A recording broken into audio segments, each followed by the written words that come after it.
토론은 이렇게 하는 거야. 대화는 이렇게 하는 거야. 시정연설도요. 윤석열이 추경 뜻이나 알까 모르겠어요. 뭘 알아야 뭐 연설이 감동 있고 감흥이 있죠. 지금 뭐 58%, 60%, 62%도 있지만 앞으로 잘할 것 같다. 이게 높게 나오는 게 상당히 좀 주목할 만한. 야, 이게 이제 저는 그냥 고도의 정치 행위다. 이 송민영 장관의 유임 자체로서 정치적으로 주는 메시지가 굉장히 크지 않습니까? 마음을 열고 토론해 온 몇 안 되는 장관이었다는 겁니다. 절대 경계해야 될 것은 교만입니다.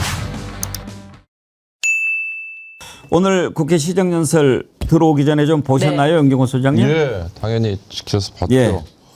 20조 2천억 원이면은 처음에 거론됐던 것에 비해서 규모는 많이 줄었어요. 그러니까 크게 보면 10조 2천억 원이 경기 진작인 거고, 그다음에 5조 원이 민생 안정인데 뭐 이런 거 저런 거 다 떼고요. 그 소비 쿠폰이라고 얘기하잖아요. 이제 그게 5조 3천억 원인데 그게 아마 얼마나 소비를 진작시켜 줄 거냐. 항상 추경 얘기할 때마다 제가 드리는 말씀입니다만 빨리 적기에 이게 핵심이에요. 그러니까 뭐 국회에서 또 상임위별로 뭐 뜯어 뭐 본다. 그다음에 또 시간 질질 끌고 그다음에 막상 국회를 통과하고 나도 집행하는데 또 시간 질질 끌고 그러면 이거 아무 효과 없거든요. 그러니까 빨리 즉시 적기에 그거 좀 신경 썼으면 좋겠습니다. 신유진 변호사님은 오늘 시정연설 어떤 부분 주목하셨습니까? 저도 지금 말씀하신 것처럼 이제 시정연설 내용도 내용이지만 일단은 나올 때 끊임없이 여야 의원들하고 악수하면서 그 모두 같이 이렇게 굉장히 좀 반갑게 악수를 한 그런 모습으로 저는 봤는데 그런 모습이 이것이 이제 대통령이 국회에 나와서 시정연설을 하게 된 것도 사실은 이게 얼마만입니까 도대체. 그리고 뭐 국민의힘 야당을 향해서도 의견을 내달라라고 적극적으로 말하면서 사실은 의견을 다 듣겠다라는 입장이 열려 있는 건 이런 모습에서 정말 진짜 행정가가 나왔다. 그러니까 사실 국회의원으로서 그리고 뭐 민주당 대표로서의 행보는 어느 정도 결정권이 있고 뭔가 이렇게 추진하는 어떤 일을 추진해 나가는 그런 것이 아니지 않습니까? 그런데 이제 대통령이라는 국가 최고의 행정가의 위치에서 할 수 있는 일을 정말 하나씩 처리해 나간다. 그래서 이게 추경안으로서 또 이제 뭐 소비 쿠폰 그리고 또 민생 경제 지원 이런 게 하나하나씩 일이 진행되는 과정 속에서 많은 국민들이 희망을 갖고 또 그래서 이제 주가도 여기에 바로바로 반영되는 것이 아닌가 그런 생각이 듭니다. 예. 아까 얼마만이냐 그러셨는데 22대 국회에 들어서는 대통령 시정연설이 처음입니다. 아까 우원식 국회의장도 그 얘기를 했는데 왜? 윤석열이 안 했거든요. 윤석열은 시정연설을 안 했어요. 저는 오늘 연설 보면서 또 그런 생각도 들었습니다. 뒷부분에 이재명 대통령이 어제 광주에 가가지고 무안공항 이전하는 거 이것과 관련해서 토론을 했는데 우리가 한번 보겠습니다만 그걸 보면서도 그런 생각 들었어요. 토론은 이렇게 하는 거야. 대화는 이렇게 하는 거야. 시정연설도요. 윤석열이 추경 뜻이나 알까 모르겠어요. 뭘 알아야 뭐 연설이 감동 있고 감흥이 있죠. 걔는 수사도 제가 보기엔 잘 몰라요. 술만을 알 거지, 술만. 그러니까 알고 얘기하는 거 모르고 얘기하는 것. 그게 다르지요. 그걸 보면서 연설은 또 이런 거야. 그런 생각도 들었는데 리틀 김대중 안진걸 소장님 요즘 이재명 대통령한테 그런 얘기 많이 해요. 어제 저희도 그 몇몇 국회의원하고 약간 토의 모임이 있었는데요. 처음에는 문재인의 잘한 걸 계승하고 극복하고 못한 걸. 그다음에 노무현의 그 불굴의 도전 정신을 더 닮아가고 실천하고 이제는 DJ의 그 해안가 비전을 정말 여러분 생각해 보시면요.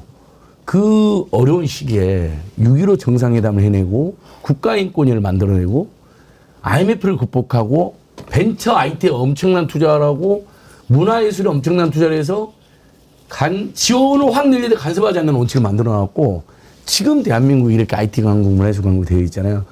그 정도의 비전과 담대한 철학 또 미래로 나가는 어떤 용기를 두루 갖춘 지도자가 나타났다. 그래서 제가 오늘 가방 속에서 비천공에서 이재명 합니다. 지금 요거 제가 지금도 갖고 다니거든요. 선거운동 때 제가 혼자서 지하철 혼자서 잠잠한 척하면서 이렇게. 왜냐면 자고 있는 척하면 안 건드리잖아요. 자는 사람 깨울 수 있지만 자는 척하는 사람 못 깨운다고 그냥 누가 뭐라 해도 그냥 이러고 들고 왔다 갔다 하면서 보람이 느껴집니다. 그래서 이제 시정연설이라는 게 요런 티켓도 있습니다. 제가 요거 들어갔습니다. 진짜 대한민국 실천이 답이다. 네. 오늘 시정연설, 시정이라는 게 그거잖아요.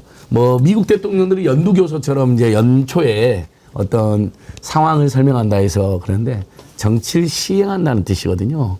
즉 정치와 경제를 이렇게 시행하겠다라고 국민의 대표인 국민들의 국회의원에게 소상히 밝히는 내용입니다. 윤경수의 말씀처럼 추경은 적기다. 경제는 타이밍이다 이런 말이 나오더라고요. 예. 너무 정확한 말입니다. 지금이야말로 20.2조인데 그중에 13, 14조가 지금 민생회복 지원금이랑 소비 쿠폰이랑 싹 다 연동되어 있거든요. 요건 정말 엄청나게 도움이 될 겁니다. 근데 외국의 주식 투자 기관들도 주가 3,000원 뛰고 4,000원 가는데 상법 개정하고 민생회복 지원금 이 두 개가 쌍끌이가 될 거다 이런 분석이 있더라고요. 내에서 확 살고 중소기업 중소상공인들 확 살아나니까요. 그래서 빨리 7월 초중순에는 집행이 될 수 있도록 야당도 꼭 이것만큼은 협조해 줬으면 고맙겠습니다. 아까 윤경호 소장님이 적기, 타이밍 네. 중요하다고 얘기를 하셨고 그랬는데 오늘 그런 표현이 있었어요. 경제는 타이밍이라는 오랜 격언이 있습니다. 지금이 바로 그 타이밍입니다. 그렇게 이야기를 하던데 오늘 이재명 대통령 첫 시정연설 길이도 그렇게 길지 않았고 내용도 참 충실했고 들을만 했지요. 사실 다 들어보면 좋겠지만 아까 보내드렸고 또 그것만 보내드리면 우리가 정치를 보지 못하니까 앞부분에 그 부분이 참 들을만 했어요. 지난번에 취임 선서할 때도 썼던 표현이죠. 평화가 밥이다. 평화가 경제다. 그런 얘기 하지 않았습니까? 그 부분을 강조하면서 국민들에게 진짜 대한민국 만드는 거 나 혼자는 할 수 없다. 함께 하자. 이렇게 호소하는 부분이 참 와닿았는데 그 부분 한번 다시 들어보시죠. 평화가 밥이고 평화가 곧 경제입니다. 평화가 경제 성장을 이끌어내고 경제가 다시 평화를 강화하는 선순환을 통해 국민의 일상이 흔들리지 않는 나라를 꼭 만들겠습니다. 이 자리를 빌려 국민 여러분께 간곡하게 협조 요청을 드립니다. 새로운 나라, 진짜 대한민국을 만드는 일은 대통령 혼자 또는 특정한 소수가 할 수 있는 일이 아닙니다. 예측 가능하고 합리적인 사회를 만들기 위해서는 우리 모두가 최소한의 합의를 꼭 지켜야 합니다. 규칙을 어겨서는 이익을 볼 수 없고 규칙을 지켜도 결코 손해보지 않는 그런 공정한 사회를 만드는 일 역시 모두의 협력 없이는 불가능합니다. 공정하게 노력해서 일궈낸 정당한 성공에는 우리 모두가 박수를 보내는 그런 합리적인 사회를 꼭 만들어야겠습니다. 버릴 말이 하나도 없는 그런 연설. 신유진 변호사님. 듣는 순간에도 좋았어요. 네, 그렇습니다. 진짜 이 시정연설을 통해서 진짜 경제 위기에 정부가 손을 놓고 고집을 것은 무책임한 방관이자 정부 스스로 존재의 이유를 부정하는 것이다. 정부의 가장 큰 책무는 국민의 삶을 지키는 것이다. 라고 하면서 이게 국민의 삶에 얼마나 지금 필요한 게 뭔지 국민의 삶이 완전히 지금 다 아작났다, 민생이 아작났다라고 맨날 우리 안진걸 소장님이 말씀하시지만 자영업자들이 너무 힘들다. 이게 그냥 힘든 정도가 아니라 코로나 때부터 이어져 있는 이 힘듦의 연속이 계엄으로 인해서 완전히 이게 폭발이 됐는데 이거를 경제의 마중물로서 소비 쿠폰으로 조금이나마 진작시키려고자 하는 이 노력이 지금 필요하고 적기에 이런 노력이 이루어질 수 있도록 저는 그거 좀 기대하고 있습니다. 그리고 사실은 이거에 대해서 이 소비 쿠폰으로 인해서 경기가 좀 이렇게 회복될 수 있는 분위기가 되느냐 이거에 대해서는 여러 언론에서도 좀 팩트 체크도 하더라고요. 그렇기 때문에 이 기회에 여러분들도 어떻게 소비 쿠폰을 사용할지 자식 각자에 맞는 사용 방식이 있을 거 아닙니까? 이런 것도 좀 생각해 보시면 좋을 것 같습니다. 예. 이재명 대통령 지지율도 지금 계속 상승하고 있어요. 코스피도 오늘은 좀 빠졌죠. 예, 올랐는데 빠졌는데 MBS 조사인가요? 그거 보니까 62%가 나왔던데 59%에서 또 올랐죠. 왜 그렇게 오르겠습니까? 잘하니까. 그리고 오늘 나가면서 이렇게 인사하는데 권성동 의원하고도 악수하고 나경원 의원하고는 한참 또 얘기를 막 하더라고요. 나경원 의원은 뭘 그렇게 하고 싶은 얘기가 많이 있는지 모르겠어요. 지난 총선 때 우리 지역에 8번이나 오셨으니까 하하하. 아니 뭐 후보님 의원님도 뵈러 간 거죠. 뭐 이렇게 좀 하지 않았을까. 권성동이는 또 뭐 쓸데없는 소리를 했는지 이재명 대통령이 들으면서 이렇게 툭 치던데 오늘 이따가 서영교 의원님 나오시면 뭐라고 들었는지 한번 좀 물어보도록 합시다. 권성동. 둘이 대학 다닐 때는 뭐 그렇게 친했다는 거 아니에요? 그렇죠. 뭐 미팅도 같이 나갔다고 예. 하니까 아마 그렇겠죠. 내가 저기 선거 때 뭐 요구한 것은 이해해줘. 그러니까 알았어. 에이, 하지 마. 그런 거 이제 하지 마. 이 대통령 지지율 관련해서 저는 주목되는 게 지금 뭐 58%, 60%, 62%도 있지만 앞으로 잘할 것 같다. 이게 높게 나오는 게 그게 상당히 정말 주목할 만한 거 아닌가 싶더라고요. 저는 이 대통령의 연설문도 이제 저 연설문을 본인의 철학이나 평소의 얘기 이런 것들이 얼마나 잘 담겨 있을까. 이제 대통령의 연설은 메시지잖아요. 그것도 이제 평가가 나오겠지만 이 대통령이 이렇게 즉흥적으로 그때그때 아까 말씀하셨습니다만 그렇게서 말씀하셨습니다만 워낙 이를 잘 파악을 하고 있기 때문에 요소에 정말 필요한 것들을 짚어주는. 근데요, 그 아까 리틀 김대중이라고 말씀하셔서 김대중의 국정노트 올해 아마 작년에 책이 나왔을 겁니다. 올해 그 이재명 대통령도 최근에 읽은 가장 감명 깊은 책에 그걸 꼽은 걸 제가 우연히 봤거든요. 예.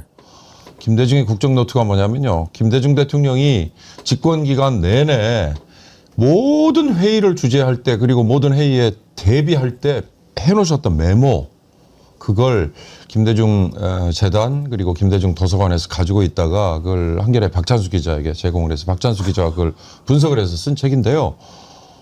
중간에 어떤 대목도 있냐.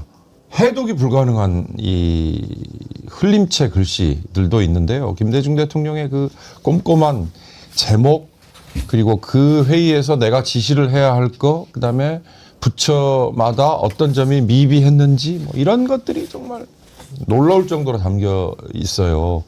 저는 이재명 대통령의 5년이 끝나고 나면 그런 또 국정 노트가 하나 나올 것 같다는 생각이 들어서 좀 기대가 됩니다. 예. 이재명 대통령이 잘하면 잘할수록 윤석열 이자에 대해서 국민들이 참 여러 가지 생각이 들죠. 참 가슴을 쓸어내립니다. 저자가 더 있었으면 이 나라가 어떻게 됐을까 하는 그런 생각인데요.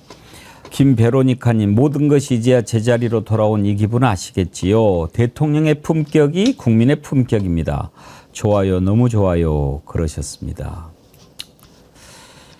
DB2922님, 이런 대통령이 진짜 대통령이다. 이재명 미워하고 악마화했던 권성동과도 악수하고 웃고 어깨 두들겨주는 모습 최고. 그리고 민주당 차기 대표 주자들과 함께 손을 포개며 악수한 모습 최고입니다. 예, 저도 봤는데 그 나가면서 정청래 의원 또 박찬대 의원 이렇게 있는데 악수를 이렇게 따로따로 하지 않고 둘이 이렇게 같이 불러가지고 셋이서 이렇게 포개서 악수를 하더라고요. GY킴님, 지켜보고 있다. 아이디가 이렇습니다. 강자에겐 누구보다 강하고 약자에게는 한없이 따뜻한 안진걸 소장님. 이제 탄압 없이 아름다운 일들을 하시겠군요. 그 마음 늘 감사드려요. 아이고. 선거 전 촛불 현장에서 만나 너무 반가웠습니다. 더운 여름 건강 잘 지키세요. 아이고 이재명 대통령 이야기하는 줄 알았더니 갑자기 제가 너무 쑥스럽습니다. 그래서 지난주 금요일 날 안 그래도 저희가 그 대한경제 부흥의 책이 좀 잘 팔려가지고 이광수 씨, 박시동 씨, 안진걸 3인한테 인세가 1,500만 원이 온 거예요. 그래서 제가 꿈속청년 작곡으로 여러분 기부했습니다. 좋은 세상, 새로운 시대 희망을 만들고 청년들에게 기부했습니다. 아, 잘하셨습니다. 기부하고 왔습니다. 잘하셨습니다. 김수희님 슈퍼챗 보내시면서 변호사계의 미스진 신유진 변호사님 정어리에 오시면 방 분위기가 밝아져서 좋아요. 부산에서 응원합니다. 아이, 감사합니다. 네, 저도 사실 집회에서 정어리원들 많이 만나뵀거든요. 정치일본 이제 잘 보고 있다 이런 말씀 많이 들었는데 또 부산에서도 응원해 주셔서 감사합니다. H2님 신규 회원 가입해 주셨는데 감사드립니다. 이렇게 신유진 변호사님, 안진걸 소장님 칭찬하는 글이 많이 올라오는데 윤경호 소장님은 욕하는 게 많이 올라와요. 아니, 윤경호 소장님도 화이팅이라고 올라와 있습니다. 제가 화이팅도 올라오고 제가 평생 그러는데 언론인 출신이라 잘못된 건 보고 참지 못합니다. 죄송합니다. 네. 그래요. 아마 이제 윤경호 소장님께서 MBN인가요? 거기에서 방송하시면서 김민석 총리 문제 있는 것 좀 지적하신 모양인데 이제 이쪽에 민주당 지지하고 김민석 총리 후보자 지지하는 분들이 많이 계신데 듣기가 좀 불편했나 보죠. 네. 그래도 언론인이 듣기 좋은 소리만 하면은 언론인 아니죠. 맞습니다. 맞습니다. 세상에 사실 보는 눈이 그들의 잣대, 그들의 눈높이 뭐 이런 게 있을 거예요. 근데 김민석 총리 후보자에게도 정치인으로서는 그냥 넘어갈 수 있는 잣대, 그 눈높이가 있겠지만 서민들이나 일반인들이 볼 때는 이해가 안 가는 그런 처신도 있다면 그건 지적해야죠. 그럼요. 저도 그렇게 해야 된다고 생각합니다. 이 정도 합시다. 네. 우리가 또 이것도 길게 얘기하는 것보다는. 아니 근데 이재명 대통령께서도 대표 시절에 민주당 또 우리 민주세는 다종다양한 의견 속에서 또 이렇게 소통하고 그러면서 더 강해진다 그랬잖아요. 그래서 저도 가끔 쓴소리 합니다. 그래서 여러분들이 이제 좀 기분이 역시 언짢다 하더라도 그 잘 때라고 하는 쓴소리들은 여러분들께서 또 이렇게 윤경호 소장님이든 안진걸이든 포용적으로 대해 주시면 고맙겠습니다. 예. 세상에 누가 이렇게 정답이 있겠습니까? 그렇지만 절대 경계해야 될 것은 교만입니다. 어떤 사람도 저는요 이재명 대통령을 위해서 기도할 때 이재명 대통령이 교만하지 않게 해 주시라고 기도합니다. 예. 이 겸손을 잊어버리는 순간 모든 게 무너집니다. 이재명 대통령 지금 잘하고 있는데 제가 그래서 칭찬 많이 하죠. 잘하는 건 잘한다고 이야기해 줘야 또 힘을 내서 하죠. 그런데 만약에 도취가 되거나 어느 순간 이렇게 되면 그때부터는 위험해지는 겁니다. 여러분이 정말 사랑하는 방법은요. 어떤 자기 자식을 키우는데 계속 오냐만 해주면 그 애가 잘 됩니까? 혹시라도 걱정되는 것이 있으면은 꾸짖고 격려할 땐 격려하고 그렇게 해야 제대로 잘하는 거죠. 우리가 뽑은 대통령 우리가 지켜야죠. 부당한 것으로부터는 막아주고 보호해야죠. 잘하는 거 잘한다고 칭찬해야죠. 그런데 대통령이 아무리 잘하려고 해도 그 밑에 있는 사람이 잘못하면 대통령이 욕먹는 거죠. 그러면 안 된다라고 이야기를 해주고 그래야 되죠. 여러분들이 그런 마음을 갖고 우리 백운계 정어리 TV와 함께 해주십사 하고 저는 항상 간절히 바랍니다. 그 마음 저희도 변치 않도록 노력하겠습니다. 한 가지만 더 짚어보죠. 이재명 대통령 하는 일이라고 모든 사람들이 박수만 치는 것은 아니지요. 그리고 이제 또 하는 분들도 있을 수 있는데 이제 대표적인 게 지난번 첫 내각 인선에서 윤석열 정부 때 농림축산부 장관을 했던 송미령 장관을 유임시킨 겁니다. 이걸 두고 사실 민주당 내에서도 좀 소리가 있었죠. 맨 처음에 그런 거 좀 그랬는데 그래도 이재명 대통령이 한 일이니까 그리고 또 탕평의 차원에서 포용의 차원에서 이렇게 한번 해볼 만하다. 저는 좋게 봤거든요.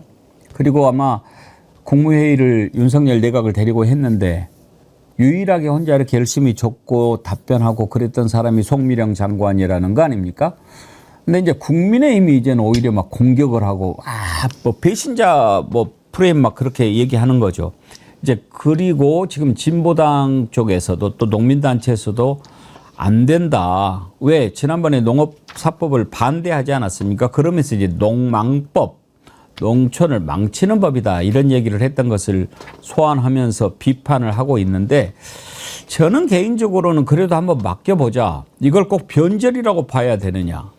뭐 장관도 물론 장관이라고 하는 자리가 정무직이지만 정말 정치적으로 하는 사람이 있고 일을 가지고 하는 자리도 있는데 송 장관은 그런 쪽으로 우리가 볼 수 있는 거 아닌가 그런 생각이 들어요. 국회에서 국민의힘 강명구 의원이 상당히 공격을 세게 하던데 한번 들어보시죠. 네. 이번에 유임되시면서 새 정부 국정 철학에 맞춰 적극 재검토하겠다. 재검토하겠다고 했습니다. 라고 말씀하셨는데 그렇게 말씀하셨죠? 네, 그렇습니다, 의원님. 이렇게 손바닥 뒤집듯 입장을 바꾸는 것은 이전 정부에서 소신껏 일해왔던 다른 공무원들에 대한 모욕이라고 저는 생각하는데 어떻게 생각하세요? 의원님, 제2요구 할 적에도 취지에 공감하지만 대안을 좀 찾아보자고 말씀을 드린 바 있고요. 농업사법 그냥 네. 그대로 반대하실 거예요? 아니, 농업사법에 대해서. 농망사법이라고 얘기하셨잖아요. 아니요. 그래서 정말 그 망이 아니라 희망으로 바꿀 수 있도록 그 의원님들하고 같이 논의하겠습니다. 장관님께서 네. 농업의 미래를 망치는 법안이라고 강력하게 비판하셨던 내용이에요. 이 법안들을 재추진하게 되면 본인 스스로가 농업의 미래를 망치겠다라는 말밖에 더 되겠습니까? 대안을 장관님 스스로 돌아보시고요. 네. 그동안 소신을 갖고 일해 오셨잖아요. 그러면 농업사법 반대 오신 거 맞잖아요. 아니, 의원님. 대통령을 설득하시고 정부 여당을 설득해야 되죠. 의원님, 예, 의원님. 소신을. 대통령 설득하시겠습니까? 의원님들하고 논의를 하겠습니다. 정부 여당 설득하시겠다는 말씀이시죠? 의원님들하고 논의를 하도록 하겠습니다. 설득도 못하고 소신도 버리면서까지 소신을 다시 버리지 법 않습니다. 개정 추진하시겠다 그러면 사퇴하시는 게 맞는 것 같습니다. 아니요, 의원님. 국민의힘은 불편한 거죠. 한 방 맞은 거죠. 그렇기도 하고 그다음에 무엇보다 본인이 당사자가 정치인이었으면 저런 거 뭐 손바닥 뒤집듯이 얼마든지 대처해 나갔을 텐데 송 장관은 농촌경제연구원 부원장까지 지냈다가 장관으로 발탁이 됐던 분이거든요. 그렇죠. 그러니까 이제 그런 점에서 농업행정에 그동안에 쭉 뭐 일을 맡아왔던 전문가다 또 그렇게 평가하기도 어려울 텐데 본인이 과연 저걸 어떻게 잘 대처해 나갈 거냐. 특히 저는 뭐 국회에서 의원들하고 만났을 때 저 뭐 마을사랑 같은 논쟁 저거보다요. 당사자인 농민들을 만났을 때 어떻게 설득을 하고 어떻게 본인이 말한 것처럼 제시한 대안이 먹혀 들어갈 거냐. 그게 관건일 것 같다는 생각이 좀 들어요. 그래요. 지금 우리 애청자님들도 의견이 좀 갈립니다. 이형진님, 기회주의자 송미령 이런 식으로 비판하셨고 기차로님은 당시 뭐 송 장관 뜻대로 했겠습니까? 국짐과 윤석열 명에 따라서 그런 거지요. 이렇게 옹호하는 분도 계시고 안진걸 소장님은 네. 어떤 입장이세요? 저는 우리 이제 농민단체들과 우리 진보정당이 강력하게 반발하고 또 우리 이번에 그 촛불 집회를 이끌었던 비상행동이라고 광화문 대규모 집회를 거기서도 강하게 규탄하기 때문에 기본적인 입장은 비슷한데요. 다만 이례적으로 농식품부 노조가 찬성 입장을 냈어요. 근데 국가공무원 노조 소속인데 굉장히 진보적인 노조거든요. 그래서 제가 쭉 읽어보니까 그런저런 지적이 있는 게 맞는데 그래도 직원들이 또는 노동조합이 지적을 했을 때 마음을 열고 토론해 온 몇 안 되는 장관이었다는 겁니다. 그런 면이 있다면 그것을 이재명 대통령도 상당히 고려했겠구나. 그래서 저도 굉장히 우려하고 있지만 그 해당 노조가 제일 잘하잖아요. 그 장관 행태에 대해서. 그것도 진보적 노조가 찬성한다는 이유가 있고 그다음에 또 하나만 예를 들면 그 비상계엄 때 현장에서 막지 못했지만 자기가 못 막은 걸 가장 후회하고 심지어 장관된 것을 후회한다라고까지 강하게 성토하더라 비상계엄을요. 그런 면에서 일말에 또 양심도 있는 사람이었구나 이러면서 조금 저는 생각이 왔다 갔다 합니다. 근데요, 국민의힘이 만약에 이번에 그렇게 안 했으면 맨날 그 사람만 심는다고 또 그랬을 거예요. 아이, 코드 인사했다고 난리죠. 무조건 시비를 거는 겁니다.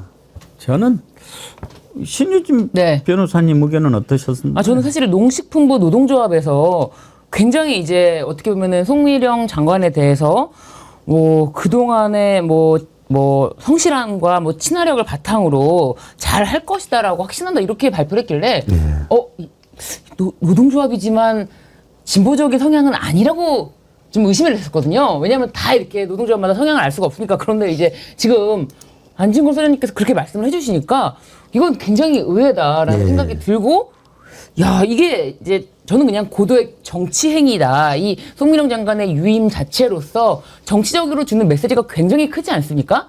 그렇기 때문에 이것에 대해서는 정치적인 행위이기 때문에 정치 행위라는 거는 지금 당장 판단할 수가 없습니다. 어떤 정치적인 판단 이런 거에 따르는 영향은 지켜보면서 알 수가 있는 거지. 그거를 그 즉시로 모든 거를 결정할 수가 없는 거 아닙니까? 그런데 농식품부 노동조합의 이런 어떤 성명이 조금은 굉장히 지켜보는 데 있어서 긍정적인 영향도 없지는 않겠다라고 기대해 보겠습니다. 예.